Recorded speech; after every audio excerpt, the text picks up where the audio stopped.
In a quiet town, there lived a happy family. Mr. James was a hard-working lawyer, and his wife, Mrs. Sarah, was a kind nurse. They had a 12-year-old son named Ben, who loved playing soccer and drawing. They lived in a beautiful house and shared many happy moments together. Every evening, the family would eat dinner together, laughing and sharing stories about their day.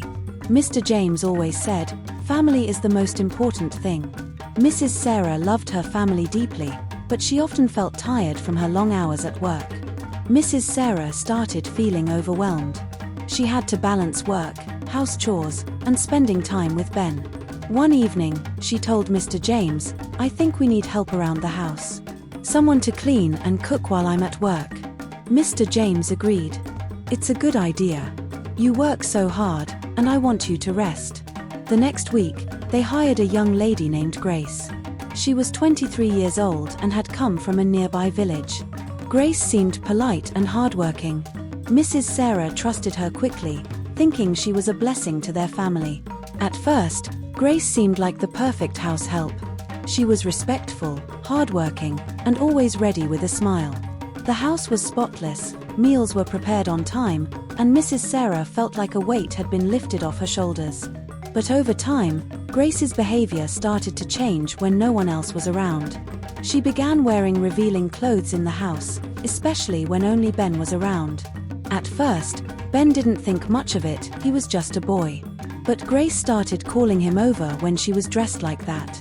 One afternoon, while Ben was watching cartoons, Grace walked into the living room wearing a tight tank top and shorts that were too short. She smiled and said, "Ben, don't you think I look pretty today?" Ben, feeling awkward, looked at the TV and muttered, I guess so." Grace chuckled and sat next to him on the couch. "You're going to grow up to be such a handsome man. You'll have all the girls chasing you," she said, leaning closer. Ben felt uncomfortable but didn't know what to say.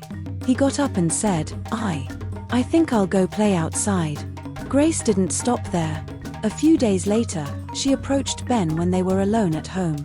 "Hey, Ben," she said, holding her phone.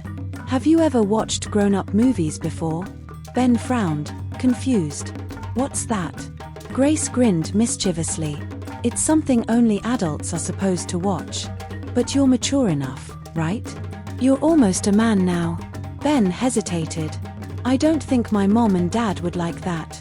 Grace laughed and said, "Oh, come on. Your parents don't have to know everything.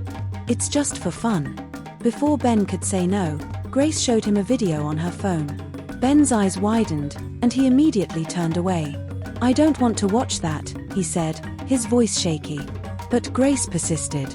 "It's okay, Ben. It's not a big deal. Everyone watches this kind of stuff when they grow up." Ben didn't know how to respond. He felt confused and guilty, but Grace kept telling him it was their little secret. From then on, Grace continued her inappropriate behavior. She would find excuses to be around Ben and say things that made him uncomfortable. One day, she said, "Ben, you're so grown up for your age. You're not like other boys. You understand me, don't you?" Ben didn't answer. He wanted to tell his parents but was afraid they wouldn't believe him. Grace always reminded him, "Remember, this is our secret. You don't want to get me in trouble, do you?" Ben felt trapped, and over time, he became quieter and more withdrawn, unsure of how to escape the situation. Grace's manipulation grew stronger as the days turned into weeks, and weeks turned into months. She carefully built a web of control over Ben, slowly taking away his ability to resist or speak up. One evening, while Mrs. Sarah was working a night shift and Mr. James was stuck at the office, Grace called Ben into her room. She had been wearing a revealing dress and smiled sweetly as she said, "Come here, Ben. I want to talk to you." Ben hesitated. "What is it?" he asked, standing in the doorway. Grace patted the bed beside her. "Don't be shy. Sit down. I won't bite." Ben nervously walked in and sat at the edge of the bed, keeping his distance. Grace leaned closer, her tone soft and reassuring. "You're my favorite person in this house, you know. You're so kind and mature. I feel like I can talk to you about anything." Ben fidgeted with his hands. "Thanks. I guess." Grace smiled warmly. "You trust me, don't you?" Yeah, Ben said, not knowing what else to say. Grace placed her hand on his shoulder. Good. Because I trust you too. And what happens between us stays between us, okay? It's like our little secret bond. You don't want to lose my trust, do you? Ben felt a sinking feeling in his stomach but nodded, unsure of how to respond. Grace took his silence as consent and began crossing boundaries, starting that night. Over the years, Grace continued her behavior, finding ways to make Ben feel responsible for keeping her actions secret. Whenever he seemed hesitant or afraid, she would guilt him into silence. Ben, she would say, if anyone finds out, I'll lose everything. Do you want me to get in trouble? Do you want your parents to fire me? I thought you cared about me. Ben, scared and confused, would shake his head. No, I don't want that. Good, Grace would reply. Then let's keep this between us. Your parents don't need to know everything, right? They're so busy anyway. They'd just blame you. Grace's words made Ben feel trapped. He began to believe that speaking up would only cause more problems for everyone. He started to feel ashamed, thinking it was his fault for not stopping her. As Ben grew older, the situation became even harder for him to escape. Grace had been with the family for years, and his parents trusted her completely. She was careful to act like the perfect house help when they were around. When Ben turned 16, he started to realize more clearly that what Grace was doing was wrong. But by then, her manipulation had created a deep fear in him. He thought, if I tell anyone now, they'll blame me for letting it go on for so long. Grace noticed his growing discomfort and doubled down on her manipulation. Ben, you're almost an adult now. You understand how complicated life is. What we have isn't bad, it's just something special between us. Ben felt conflicted. He knew it was wrong, but he didn't know how to break free. By the time he turned 18, the years of silence and manipulation had taken a toll on his self-esteem and sense of right and wrong. As the years went by, Ben began to internalize everything Grace had told him. Her manipulation had turned his confusion into a reluctant acceptance. He no longer questioned her actions. Instead, he started believing her words, that what they shared was something special. By the time Ben turned 18, he had developed feelings for Grace, feelings he didn't fully understand. He thought it was love. He told himself, she's the only one who truly understands me. She cares for me like no one else does. As Ben's final year of high school approached, his parents began talking about his future. Ben, Mr. James said one evening, you need to focus on your studies. JAM exams are coming up, and you'll need good scores to get into a top university. Mrs. Sarah chimed in, we're so proud of you, Ben. We can't wait to see you succeed. But Ben didn't share their enthusiasm. The thought of leaving home terrified him, not because of school, but because it would mean being separated from Grace. He couldn't imagine life without her. That night, he sat with Grace in the kitchen while she washed dishes. My parents keep talking about university, he said quietly. They want me to leave after my exams. Grace turned to him, a sly smile playing on her lips. Why are you worried about that? You don't have to leave if you don't want to. Ben frowned. But they expect me to go. They'll be disappointed if I don't. Grace shrugged. So what? This is your life, Ben. You don't have to do what they want. You can stay here with me. Ben's heart skipped a beat. You really want me to stay? Of course, Grace said, her voice soft and convincing. We're happy here, aren't we? You don't need to leave to prove anything to anyone. Her words planted a seed in Ben's mind. From that moment, he began to sabotage his own future. When the JAM exams came around, Ben deliberately answered questions incorrectly. He reasoned that if he failed, his parents wouldn't force him to go to university. When the results were released, Mrs. Sarah was shocked. Ben, what happened? You're so smart. How could you fail? Ben shrugged, avoiding her gaze. I don't know. Maybe I just wasn't ready. Mr. James sighed, his disappointment evident. You'll have to retake the exams. We'll get you a tutor.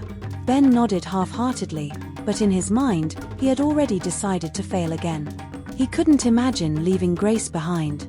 She was his comfort, his world. Grace noticed Ben's growing attachment and used it to strengthen her hold over him. One evening, she sat beside him on the couch and said, "You know, Ben, I'm proud of you for standing up for yourself. You don't have to follow anyone's path but your own." Ben smiled faintly. "But what if my parents keep pushing me?" "Then you push back," Grace replied, brushing his hair gently. "You're not a little boy anymore. You make your own choices." Her words gave Ben a false sense of control. He felt like he was making decisions for himself, but in reality, Grace was pulling the strings, ensuring he stayed close to her. Over time, Ben became more dependent on Grace emotionally and mentally. He stopped hanging out with friends and spent most of his time at home. His parents noticed his behavior but assumed he was just going through a phase. "Ben's been so quiet lately," Mrs. Sarah said to Mr. James one evening. "Do you think he's upset about failing his exams?" "Probably," Mr. James replied. "Let's give him some space. He'll bounce back." But Ben wasn't planning to bounce back. In his mind, staying home with Grace was the only thing that mattered. Ben's life took a sudden turn when he began falling sick more frequently. At first, it was small things, a cough here, a fever there. But as the months went by, his health worsened. He lost weight, felt constantly tired, and seemed to have no energy for anything. Mrs. Sarah was the first to notice. "Ben, you've been so weak lately. Are you eating properly?" she asked, concerned. "I'm fine, Mom," Ben replied weakly, though he knew he wasn't. But Mrs. Sarah wasn't convinced. She and Mr. James decided to take him to the hospital for a thorough checkup.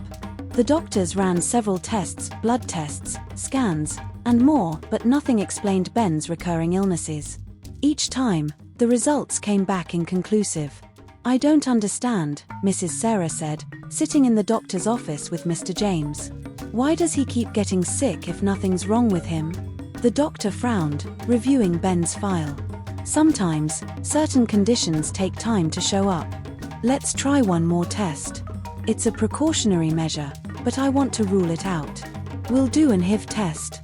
Mrs. Sarah's heart sank. "HIV? But how? He's just a boy." "It's unlikely," the doctor reassured her, "but we need to check everything." A few days later, the results came in. The doctor called the family into his office, his expression serious. "I'm sorry to inform you," he said gently, "but Ben has tested positive for HIV." Mrs. Sarah gasped, her hand flying to her mouth. "What? That's impossible." Mr. James shook his head in disbelief. "There must be a mistake. My son can't have HIV." The doctor remained calm. "I understand this is hard to hear, but the test is accurate. Now we need to understand how he contracted it. Has Ben been exposed to any risky situations?" At home, Mr. James and Mrs. Sarah confronted Ben. He sat on the couch, pale and trembling as his parents bombarded him with questions. "Ben," Mrs. Sarah said, her voice breaking, "how did this happen? Have you been hurt or exposed to anything dangerous?" "I don't know, Mom," Ben said quickly, avoiding her gaze. Mr. James leaned forward. "Ben, this is serious. We need to know the truth so we can help you. Did you get into any fights? Have you been injured?" Ben shook his head. "No, Dad, I swear." "Then how?" Mrs. Sarah asked, tears streaming down her face. Desperate to protect Grace, Ben started making up excuses. "Maybe it was at school," he said. "Someone might have used my pen or something. Or maybe I got it from a mosquito bite." Mrs. Sarah looked at him, confused. "Ben, HIV doesn't spread that way. Are you hiding something from us?" "No, I'm not," Ben shouted, his voice shaking. "I don't know how this happened." Mr. James sighed, his frustration mounting. "Ben, we need you to be honest. This isn't something you can lie about. Your life is at stake." But Ben remained adamant, refusing to admit the truth. Deep down, he was terrified not just of what his parents would think, but of what would happen to Grace if he exposed her. That night, Mrs. Sarah and Mr. James sat in their bedroom, trying to make sense of the situation. "I don't understand," Mrs. Sarah said. "We raised him so well. How could this happen?" Mr. James rubbed his temples. "I don't know, but something doesn't add up." Ben's hiding something. We need to get to the bottom of this. Meanwhile, Ben lay in his room, staring at the ceiling, tears streaming down his face. He felt trapped, torn between protecting Grace and telling the truth. Ben's health continued to decline, and the weight of the secret he had been carrying became too much to bear. One evening, after another argument with his parents about his health, he decided he couldn't keep quiet any longer. He stormed into Grace's room, his frustration boiling over. "Grace," Ben said, his voice trembling, "we need to talk." Grace, who had been scrolling through her phone, looked up casually. "What's wrong, Ben? You look upset." Ben clenched his fists. "You infected me with HIV. You ruined my life." Grace didn't flinch. Instead, she stood up and walked over to him, her tone calm but unsettling. "Ben, you're overreacting. This just means we're more connected now. It's something that ties us together forever. Are you serious?" Ben's voice cracked. "You've destroyed me, and you think this is some kind of bond?" Grace smirked and placed a hand on his shoulder. "Don't be so dramatic, Ben. You love me, don't you? This just makes our relationship stronger. No one else will ever understand you like I do." Ben stepped back, tears in his eyes. "No, Grace. I'm done with this. I'm done with you." As Ben raised his voice, Mrs. Sarah, who had been passing by the hallway, stopped in her tracks. She froze as the words sank in. Her heart raced as she realized what was happening. "What did you just say?" she asked, stepping into the room. Ben and Grace turned toward her, both startled. Grace's confident demeanor faltered for the first time. "Mom," Ben stammered, his face pale. "Ben, what are you talking about?" Mrs. Sarah demanded, her voice shaking with anger and confusion.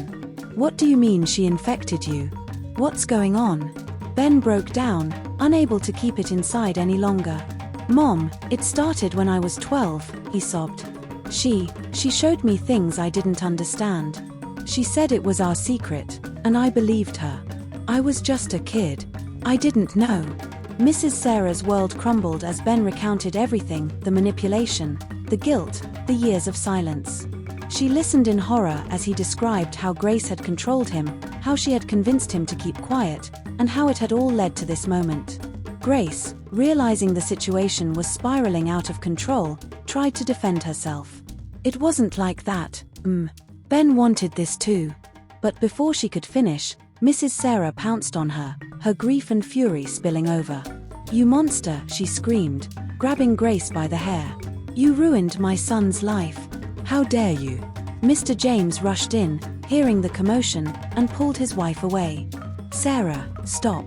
Calm down." Mrs. Sarah collapsed into her husband's arms, sobbing uncontrollably. "James, how could this happen in our own home? How could we not see this?" Later that evening, the family sat in the living room. The atmosphere was heavy with silence and sorrow. Ben, still tearful, explained everything to his parents.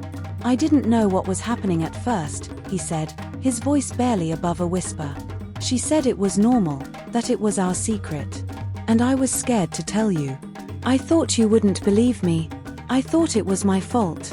Mr. James held his head in his hands. "Ben, we failed you. We should have been more present. We left you in the care of someone we didn't know well enough, and now..." He trailed off, unable to finish the thought. Mrs. Sarah wiped her tears, her face a mixture of guilt and pain. "We should have been there for you, Ben. We should have protected you. I'm so sorry. But it's too late now," Ben said, his voice breaking. "I'm HIV positive for life. This is my reality now." The next morning, Grace was unceremoniously kicked out of the house. Mrs. Sarah stood at the door, her face set in stone. "You don't deserve to stay under this roof. You've disgraced yourself and destroyed my family." Grace tried to plead. Please, get out," Mrs. Sarah snapped. "You're nothing but a virus in human form. Leave before I call the police." As Grace walked down the driveway with her bags, Mr. James muttered under his breath, "Good riddance." Mrs. Sarah turned to her husband, her eyes filled with tears. "James, the damage is done, but we need to focus on Ben now. He needs us more than ever." Ben began treatment immediately, adjusting to the reality of living with HIV. Though the road ahead was long and challenging, his parents vowed to be by his side every step of the way. "We can't change what happened," Mr. James said one evening, "but we can make sure Ben knows he's not alone." Mrs. Sarah nodded, placing a hand on her son's shoulder. "We love you, Ben. No matter what." Ben managed a weak smile. For the first time in years, he felt like he wasn't carrying the burden alone. Moral of the story: 1. Parental involvement is crucial. Parents must prioritize their children's emotional and physical well-being, no matter how busy life gets. Delegating care to strangers without proper supervision can have devastating consequences. 2. Trust but verify. It's essential to be cautious about who is allowed into your home and given access to your family. Blind trust can lead to betrayal and harm. 3. Communication is key. Children should feel safe to talk to their parents about anything, no matter how confusing or uncomfortable it may seem. Open and judgment-free communication can prevent prolonged suffering and help uncover issues early. 4. Consent and power dynamics matter. This story emphasizes the importance of teaching children about boundaries and helping them understand unhealthy relationships, especially where there is a power imbalance. 5. Actions have consequences. Grace's manipulation and abuse not only destroyed Ben's innocence but also permanently affected his health and future. This serves as a reminder that harmful actions inevitably lead to devastating consequences. 6. Support and love heal. Even in the face of irreversible damage, family support, love, and care can help someone cope and find strength to rebuild their life. The story is a powerful reminder that vigilance, care, and unconditional love are essential in protecting and nurturing the most vulnerable members of a family.